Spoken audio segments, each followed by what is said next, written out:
నమస్తే, welcome to our channel. నేను సిరి. ఏపీలో ఉద్యోగులు అయితే సమ్మె చేస్తున్నారు. చలో విజయవాడ అంటున్నారు. అయితే దీనికి మరి జగన్మోహన్ రెడ్డి గారు ఎలా స్పందిస్తారు ఏంటి? గతంలో చూసాము జగన్మోహన్ రెడ్డి గారు ఎలా స్పందించారో, వీళ్ళకి కూడా అలానే స్పందిస్తారా?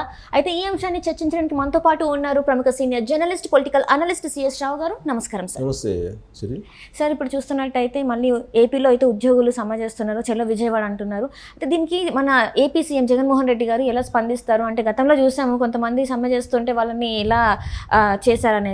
సో వీళ్ళకి కూడా అదే పరిస్థితి వస్తుంది. అసలు ఎలా సార్ ఇది మళ్ళీ ఇప్పుడు ఎందుకు ఈ చలో విజయవాడ కార్యక్రమాన్ని తలపెట్టారు అనేది ముందు విశ్లేషణ చేసుకుంటే అసలు వాస్తవాలు ఏంటనేది దీని వెనక మనకు తెలుస్తుంది.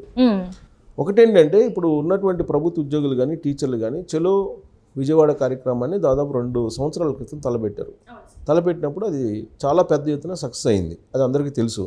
ఆ సక్సెస్ అయినప్పటి నుంచి జగన్మోహన్ రెడ్డి ఉద్యోగుల మీద ఒక కంట కనిపెట్టి ఉన్నారు.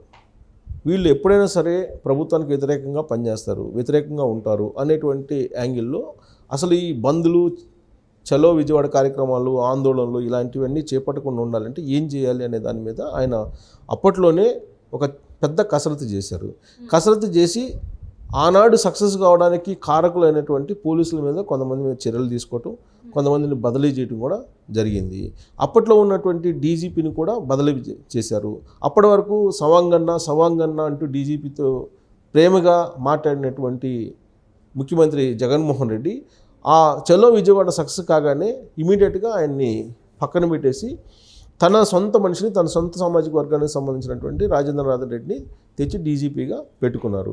ఆ తర్వాత ఏం జరిగింది అని అంటే, చలో విజయవాడ 2 ఏళ్ల క్రితం తలపెట్టింది విజయవంతం కావడానికి ఎవరెవరు కారకులు అనేది ఫస్ట్ ఐడెంటిఫై చేశారు. ఐడెంటిఫై చేసి దీనికి నాయకత్వం వహించింది ఎవరు అని తెలుసుకున్నారు. తెలుసుకున్న తర్వాత వాళ్ళ మీద కొందరి మీద కేసులు పెట్టేశారు. కేసులు పెట్టి మరొకసారి ఈ సిపిఎస్ రద్దు అనేది అడగకుండా ఉండేలాగా వాళ్ళని చేయగలిగారు. అంతటితోటి కాముకున్నారంటే లేరు. ఆ తర్వాత అసలు ఉద్యోగ సంఘ నాయకులు ఎవరు, టీచర్ల సంఘ నాయకులు ఎవరు అనేది మొత్తం కాన్సన్ట్రేషన్ చేశారు. కాన్సన్ట్రేషన్ చేసి వాళ్ళ పుట్టుపూర్వోత్తరాలు, వాళ్ళ మిత్రులు ఎవరు, వాళ్ళ బంధువులు ఎవరు, వాళ్ళ సన్నిహితులు ఎవరు, వీళ్ళందరినీ ఐడెంటిఫై చేసి వాళ్ళకు సంబంధించినటువంటి మొత్తం వ్యవహారాలని తమ గుప్పిట్లో పెట్టుకొని వాళ్ళని ఒక అడుగు కూడా ముందుకు పడకుండా కట్టడి చేయగలిగారు. కట్టడి చేయడంతో పాటు నెక్స్ట్ స్టెప్ ఏం వేశారు, ఇప్పుడు ఎవరైతే ఉద్యోగ సంఘాలు ఉన్నారో వాళ్ళందరూ ఒక జేఏసీకి ఏర్పడి ఆ రోజున సక్సెస్ చేశారు. ఈ జేఏసీలో ఉండేటువంటి లీడర్లు ఎవరైతే 4-5 ఉన్నారో వీళ్ళ మధ్య విభేదాలు ఏ విధంగా రావాలి అనేది ఆలోచించి విభేదాలను క్రియేట్ చేశారు. ఆ విభేదాలు క్రియేట్ చేసినటువంటి క్రమంలోనే ఇప్పుడు బండి శ్రీనివాసరావు అనే అతను, బొప్పరాజు వెంకటేశ్వర అనే ఒక అతను, ఇంకొక అతను సూర్యనారాయణ ఒక అతను, వీళ్ళందరూ కూడా జేఏసీకి సంబంధించినటువంటి లీడర్లు.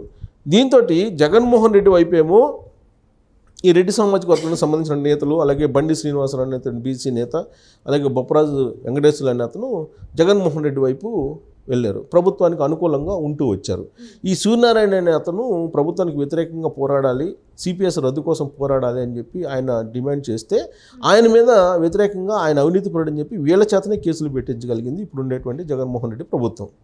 సో వీళ్ళు పెట్టినటువంటి కంప్లైంట్ బేస్ చేసుకుని ఆయన చేసిన నేరం ఏంటంటే, సూర్యనారాయణ గవర్నర్ దగ్గరికి వెళ్ళి మాకు నెల జీతాలు ఇవ్వండి, 1వ తారీఖున ఈ ప్రభుత్వం ఇవ్వలేకపోతుందని చెప్పి ఆ రోజు గవర్నర్ దగ్గరికి పోయి కంప్లైంట్ చేశారు. కంప్లైంట్ చేసినటువంటి క్రమంలో ప్రభుత్వానికి వ్యతిరేకంగా మీరు కంప్లైంట్ చేశారు కాబట్టి ప్రభుత్వంలో భాగస్వాములుగా ఉంటా మీ మీద మేము ఎందుకు చర్యలు తీసుకోకూడదు అని చెప్పి వాళ్ళ మీద కేసులు పెట్టడం జరిగింది, సూర్యనారాయణ మీద. సో ఆ కంప్లైంట్ కూడా ఎవరి చేత ఇప్పించారు అని అంటే వీళ్ళ చేతనే ఇప్పించారు. ఆ జేఏసీలో ఉండే లీడర్ల చేతనే అతని మీద వ్యతిరేకంగా అక్రమాస్తులు ఉన్నట్టు ఇలా కేసులు పెట్టడం ఒకవైపు, రెండో వైపు ఏమంటే ప్రభుత్వానికి వ్యతిరేకంగా పనిచేస్తున్నాడు, అతన్ని సస్పెండ్ చేయాలి అనేటువంటిది ఇంకోటి. సో ఈ క్రమంలో ఇప్పుడు 2గా చీలిపోయింది జేఏసీ 2 చీలిపోవడంతో ఇప్పుడు సూర్యనారాయణ మీద కేసులు పెట్టడంతో ఆయన కొన్ని రోజులు పరారైపోయి ఆయన తలదాచుకున్నారు. ఈ లోపుగా వీళ్ళు ఉన్నారు కదా, జగన్మోహన్ రెడ్డి ప్రభుత్వానికి అనుకూలంగా ఉన్నటువంటి బండి శ్రీనివాసరావు కానీ లేదా బొప్పరాజు వెంకటేశ్వర కానీ వీళ్ళు కథ నడిపించారు కొన్ని రోజుల పాటు. నడిపించిన తర్వాత అసలు మళ్ళీ సిపిఎస్ రద్దు అనేది లేకుండా చేశాడు జగన్మోహన్ రెడ్డి. సిపిఎస్ బదులు మేము జీపీఎస్ ఇస్తున్నాము అని చెప్పి మంత్రివర్గ సబ్ కమిటీని వేసి జీపీఎస్కి సంబంధించి కొన్ని నిబంధనలు ఏర్పాటు చేసి జీపీఎస్ని తీసుకొచ్చారు అమల్లోకి. తెలంగాణలో మొట్టమొదటి ఫ్యాక్టరీ అవుట్లెట్ ముకుందా జ్యువెలర్స్ మన కొత్తపేటలో ఫిబ్రవరి 14న గొప్ప శుభారంభం. అందమైన ఈ శుభారంభంలో ఎన్నో విశేషాలు. కొన్నంత బంగారానికి వెండి ఉచితం. VA 2% నుండి 12% మాత్రమే. మేకింగ్ చార్జెస్ లేవు. సిల్వర్ జ్యువెలరీపై 70% exchange value. Mukunda jewellers Kothapet. అమల్లోకి జీపీఎస్ని తీసుకొచ్చినా కానీ ఎవరూ మాట్లాడలేదు, ఉద్యోగులు ఎవరు మాట్లాడలేదు, ఉద్యమం చేయడానికి కూడా సాహసించలేదు. సో ఇప్పుడు తీరా ఇంకొక నెల రోజులు, నెల కూడా కాదు, ఇంకొక 10-15 రోజుల్లో ఎన్నికల షెడ్యూల్ వస్తుందని తెలిసి కూడా ఇప్పుడు ఎందుకు వీళ్ళు చలో విజయవాడ కార్యక్రమాన్ని పెట్టారంటే ఇది జగన్మోహన్ రెడ్డి అండ్ టీం ఎవరైతే ఉన్నారో వాళ్ళు వ్యూహాత్మకంగా వీళ్ళ చేత చలో విజయవాడ కార్యక్రమాన్ని పెట్టిస్తున్నారనేది ఉద్యోగులు దగ్గర ఉన్నటువంటి సమాచారం. ఎందుకు పెట్టిస్తున్నారు అనేటువంటి ఒక క్వశ్చన్ వేసుకుంటే, ఎందుకు చలో విజయవాడ కార్యక్రమాన్ని అసలు జగన్మోహన్ రెడ్డి అనే టీమే ఎందుకు పెట్టిస్తుందంటే ఇక్కడ రాజకీయపరమైనటువంటి అసలు కోణం ఉంది. ఏంటంటే ఆల్రెడీ ప్రభుత్వం ఒక నిర్ణయానికి వచ్చింది. ప్రభుత్వ ఉద్యోగులు అందరూ వ్యతిరేకంగా ఉన్నారు, టీచర్లు అందరూ వ్యతిరేకంగా ఉన్నారు, 100కి 90 మంది అనేది సర్వేల సారాంశం.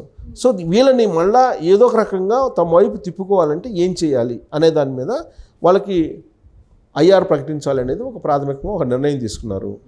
తర్వాత DA ఒకటి ఇవ్వాలనేది ఒకటి నిర్ణయం తీసుకున్నారు, అంటే ఇంటర్నల్గా. ఇంకోటి ఏంటంటే PRC వేయాలి అనేది ఒకటి. ఈ 3 అంశాలు, అలాగే ఎరియర్స్ కొన్ని ఉంటే వాటిని ఇవ్వాలి అనేది ఇంకొక ఆలోచన చేశారు. సో ఆలోచన చేసి ఆల్రెడీ ఇవి ఇవ్వకపోతే కనుక ప్రభుత్వ ఉద్యోగులు అందరూ కూడా మూకుమ్మడిగా యాంటీ అయ్యేటువంటి అవకాశం ఉంది. కాబట్టి వీటి వరకు ప్రకటిద్దాము, వీటిని ప్రకటించి వాళ్ళని చల్లబరుద్దామని చెప్పేసి ఈ అనుకూలంగా ఉండేటువంటి లీడర్లతోటి రహస్యంగా సంప్రదింపులు జరిపారు అనేది ఒకటి ఇన్ఫర్మేషన్ సచివాలయ వర్గాల్లో. అలాగే చర్చ కూడా జరుగుతుంది. అది ఆ చర్చ జరుగుతున్న క్రమంలో వీళ్ళు చలో విజయవాడ కార్యక్రమానికి పిలిపించారు. అంటే చలో విజయవాడ కార్యక్రమానికి పిలిపిస్తారు కాబట్టి ఈలోపు చర్చలకి ఆహ్వానించినట్టు, చర్చలతో వీళ్ళతో మాట్లాడినట్టు, వీళ్ళు కొన్ని సమ్మతించినట్టు. సో మనం ఉద్యోగుల యొక్క కోరికలు తీర్చారని చెప్పేసి వీళ్ళే వచ్చి ప్రకటించి జగన్మోహన్ రెడ్డి విగ్రహాలకి లేదా జగన్మోహన్ రెడ్డి ఫోటోకి పాలాభిషేకం చేసి ఎలక్షన్ నాటికి వీళ్ళని ఎంతో కొంత మళ్ళీ జగన్మోహన్ రెడ్డి వైపు తిప్పాలని ఈ లీడర్లు కొంతమంది ప్రయత్నిస్తున్నారు అనేది ఉద్యోగుల్లో అలాగే సచివాలయ వర్గాల్లో ప్రత్యేకంగా చర్చలు జరుగుతుంది. సో అసలు ఏంటి అని అంటే వాళ్ళకి ఇవ్వబోయేది ప్రాథమికంగా ఇవ్వాలనుకునే ఆల్రెడీ ఒక మ్యాచ్ ఫిక్సింగ్ అయింది తెర వెనుక. జగన్మోహన్ రెడ్డికి అనుకూలంగా ఉండే జేఏసీ లీడర్లకి అలాగే ప్రభుత్వానికి మధ్య ఒక మ్యాచ్ ఫిక్సింగ్. ఏంటిది? ఉద్యోగులకు DA బకాయిలు ఇప్పటి వరకు 7,500 కోట్లు ఉన్నాయి DA బకాయిలు. సో వాటిలో సరెండర్ లీవ్ బకాయిలు మళ్ళీ 2,600 ఉన్నాయి. ఈ కాక 7,500 కోట్లు ప్లస్ 2,600 కోట్లు సరెండర్ లీవ్ బకాయిలు ఉన్నాయి. తర్వాత APGLI బకాయిలు 600 కోట్లు, వెరసి CPS 2,500 కోట్లు ఇస్తామని అప్పట్లో హామీ ఇచ్చారు. పోలీసులకేమో 300 కోట్ల మేర బకాయిలు ఉన్నాయి మార్చి 31 నాటికి ఈ లెక్క అంతా కూడా. సో మొత్తం మీద ఏదైతే ఇప్పుడు నేను చెప్పినవన్నీ కూడా CPS కింద 2,500 కోట్లు, APGLI కింద 600 కోట్లు, తర్వాత సరెండర్ లీవ్ 2,600 కోట్లు, DA బకాయిలు 7,500 కోట్లు, తర్వాత పోలీసులకు ఉన్న బకాయిలు 300 కోట్లు, వెరసి 20,000 కోట్ల రూపాయలు బకాయిలు ఉన్నాయి ఉద్యోగులకి ప్రభుత్వం. ఇప్పుడు మార్చి 31 నాటికి ఫస్ట్ ఇవాళ ఇవి మార్చి 31 నాటికి చెల్లిస్తామని వివరించారు. ఇవన్నీ 20,000 కోట్ల బకాయిల్ని ఇస్తాము మేము అని చెప్పే ప్రయత్నం చేస్తున్నారు. అంటే విడతల వారీగా ఇవ్వడానికి కానీ ఏదైనా కానీ వీటిని ప్రకటించేసి ఎన్నికలకు వెళ్ళాలి. ఈలోపు ఎన్నికల షెడ్యూల్ వస్తుంది, ఇవి జీవోలు అక్కడ ఆగిపోతాయి. కానీ చలో విజయవాడ కార్యక్రమం విజయవంతమైంది, మనకు ఇస్తానని ఇచ్చారు, సక్సెస్ అయ్యామని చెప్పి చెప్పుకునేటువంటి ప్రయత్నంలో భాగంగా ఇవన్నీ అంటే మార్చి 31 కాదు, ఈ 31 కాదు, లాస్ట్ 31కి పోయిన 31వ తారీఖు గత ఏడాది 31 నాటికి చెల్లిస్తామని హామీ ఇచ్చారు ఇవన్నీ ప్రభుత్వం. కానీ చెల్లించలేదు. 20,000 కోట్లు చెల్లించలేదు. మళ్ళీ దీంట్లో కొంత భాగం చెల్లిస్తామని చెప్పి హామీ ఇస్తే ఉపసంహరించుకుంటే కనుక ఇది సక్సెస్ అయినట్టు ఒక ఫీల్ గుడ్ ఫ్యాక్టర్ ఇచ్చేసి ఎన్నికలకు వెళ్తే కనుక ఎంతో కొంత లబ్ధి చేకూర్చడం అనేది ఈ జిఎస్లో ఉన్నటువంటి ఒక వర్గం కోవట్లుగా మారి ఈ ఉద్యమానికి తూట్లు పొడుస్తున్నారు. లేదంటే ఈ ఉద్యమాన్ని సక్సెస్ అయినట్టు క్రియేట్ చేసి జగన్మోహన్ రెడ్డికి అనుకూలంగా క్రియేట్ చేస్తున్నారు ఇది అనేది ఇప్పుడు మనం చెప్పడం కాదు. ప్రభుత్వ ఉద్యోగులు కొంతమంది నాకు ఈ మధ్యకాలంలో నేను ట్రావెల్ అయితే నేను ఏపీకి వెళ్ళిన సందర్భంగా 2 రోజుల క్రితం వాళ్ళు చెప్పినటువంటి మాట ఇది, నేను చెప్తుంది కాదు, వాళ్ళు చెప్పినటువంటి నాతో ట్రావెల్ అయినటువంటి ప్రభుత్వ ఉద్యోగులు ఇద్దరు ఇదంతా కూడా ఇంత గూడిపుట అనే ఉందండి దీంట్లో అని చెప్పి నాకు వాళ్ళు వివరించడం జరిగింది. Right sir, right. Thank you so much sir. Thank you.